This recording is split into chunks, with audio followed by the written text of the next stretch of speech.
Hello everyone. सर्वज्ञ academy में आप सभी लोगों का स्वागत है। आज की क्लास में हम डेली करंट अफेयर्स में 28 जुलाई 2021 की करंट अफेयर्स को पढ़ेंगे। तो चलते हैं क्वेश्चन की तरफ। Go to the question number first. Which Harappan site recently got the status of world heritage site by UNESCO. हाल ही में किस हड़प्पा कालीन स्थल को यूनेस्को के द्वारा वैश्विक धरोहर का दर्जा प्राप्त हुआ? The right answer is option fourth, Dholavira. Gujarat में स्थित हड़प्पा कालीन शहर, जो कि करीब 4500 साल पुराना माना जाता है, को यूनेस्को के द्वारा वैश्विक धरोहर का दर्जा प्रदान किया गया। इससे पहले तेलंगाना के काकतीय रुद्रेश्वर या रामप्पा मंदिर को वैश्विक धरोहर का दर्जा प्रदान किया गया था। अब हम यूनेस्को के बारे में जान लेते हैं। UNESCO stands for United Nations educational, scientific and cultural organisation. UNESCO की स्थापना वर्ष 1945 में की गई थी। इसका हेडक्वार्टर पेरिस, फ्रांस में स्थित है और इसके वर्तमान प्रेसिडेंट ऑड्रे अजोलो हैं। और यूनेस्को में मेंबर कंट्रीज़ हैं 193 member countries plus 11 associate countries हैं। बढ़ते हैं नेक्स्ट क्वेश्चन की तरफ। Who has been appointed as the director general of the bureau of civil aviation security. नागरिक उड्डयन सुरक्षा ब्यूरो का महानिदेशक किसे नियुक्त किया गया? The right answer is option third, Nasir Kamal को नागरिक उड्डयन सुरक्षा ब्यूरो का महानिदेशक नियुक्त किया गया। ये जावेद अहमद की जगह लेंगे। बढ़ते हैं नेक्स्ट क्वेश्चन की तरफ। Who took over as the new chief minister of Karnataka. Karnataka के नए मुख्यमंत्री का पदभार किसने संभाला? The right answer is option third, Basavaraj Bommai ने कर्नाटक के नए मुख्यमंत्री का पदभार संभाला। इन्होंने BS येदियुरप्पा की जगह ली, जिन्होंने हाल ही में कर्नाटक के मुख्यमंत्री पद से इस्तीफा दिया था। और कर्नाटक की कैपिटल बेंगलुरु होती है और कर्नाटक के वर्तमान गवर्नर थावरचंद गहलोत हैं और वहाँ की ऑफिशियल लैंग्वेज कन्नड़ है। बढ़ते हैं नेक्स्ट क्वेश्चन की तरफ। In which country, after the violent protests, the president of that country dismissed the prime minister of parliament from the post? किस देश में हिंसक प्रदर्शन के बाद वहां के राष्ट्रपति ने संसद भंग कर प्रधानमंत्री को उनके पद से बर्खास्त कर दिया? The right answer is option third, Tunisia. Tunisia के राष्ट्रपति कैस साइयद ने वहां के प्रधानमंत्री हिचे मोचेची को देश में हिंसक प्रदर्शन के बाद बर्खास्त कर दिया। अब हम ट्यूनेशिया के बारे में जानते हैं। ट्यूनेशिया की कैपिटल ट्यूनिस है, वहाँ की करेंसी ट्यूनेशियन दिनार है और वहाँ का ऑफिशियल लैंग्वेज अरबिक है। प्राइम मिनिस्टर हिचे मोचेची जिन्हें की प्रेसिडेंट कैस सैयद के द्वारा बर्खास्त कर दिया गया। बढ़ते हैं नेक्स्ट क्वेश्चन की तरफ। After winning the Olympic medal, the chief minister of which state announced the appointment of Mirabai Chanu to the post of ASP, Assistant Police?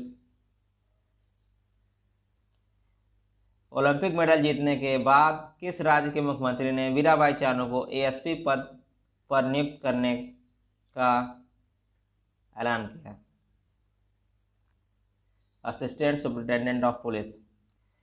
The right answer is option first, Manipur राज्य सरकार ने Olympic medallist Mirabai Chanu को assistant superintendent of police के पद पर नियुक्त करने का ऐलान किया है। अभी मीराबाई चानू टिकट कलेक्टर के पद पर नियुक्त थी रेलवे में। अब हम मणिपुर के बारे में जान लेते हैं। इन्होंने ऐलान किया है तो मणिपुर की कैपिटल इम्फाल है। वहाँ के वर्तमान CM जिन्होंने ऐलान किया है बीरेन सिंह हैं और वहाँ के गवर्नर नजमा हेपतुल्ला हैं। मणिपुर की ऑफिशियल लैंग्वेज मणिपुरी है। बढ़ते हैं नेक्स्ट क्वेश्चन की तरफ।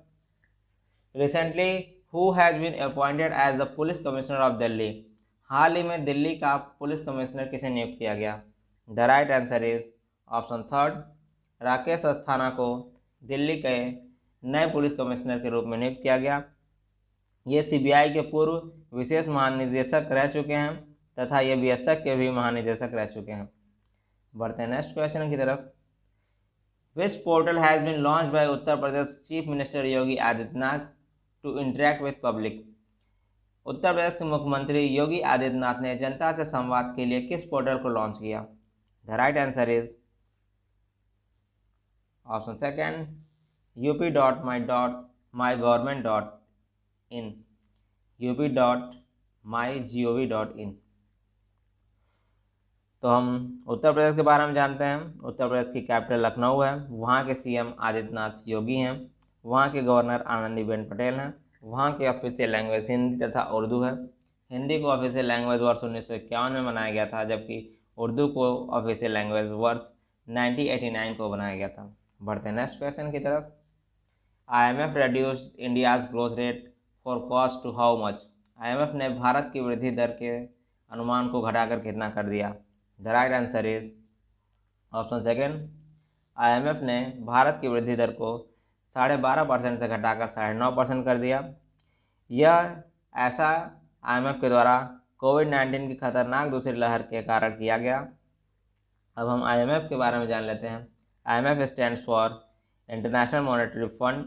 इसकी स्थापना वर्ष 1945 में की गई थी, जिसका हेडक्वार्टर वाशिंगटन DC में वर्ल्ड बैंक के हेडक्वार्टर के जस्ट सामने है, और इसकी हेड क्रिस्टालिना जॉर्जिवा हैं। और यहाँ मेंबर कंट्रीज देश इसमें 190 हैं, जिसमें कि 189 UN country United Nations country हैं, और एक अलग है कोसोवो। IMF का काम होता है इंटरनेशनल ट्रेड को बढ़ावा देना, और IMF की चीफ इकोनॉमिस्ट गीता गोपीनाथ हैं, और IMF की ऑफिशियल लैंग्वेज इंग्लिश है। बढ़ते हैं नेक्स्ट क्वेश्चन की तरफ। Which became the first state in the country to have fully immunized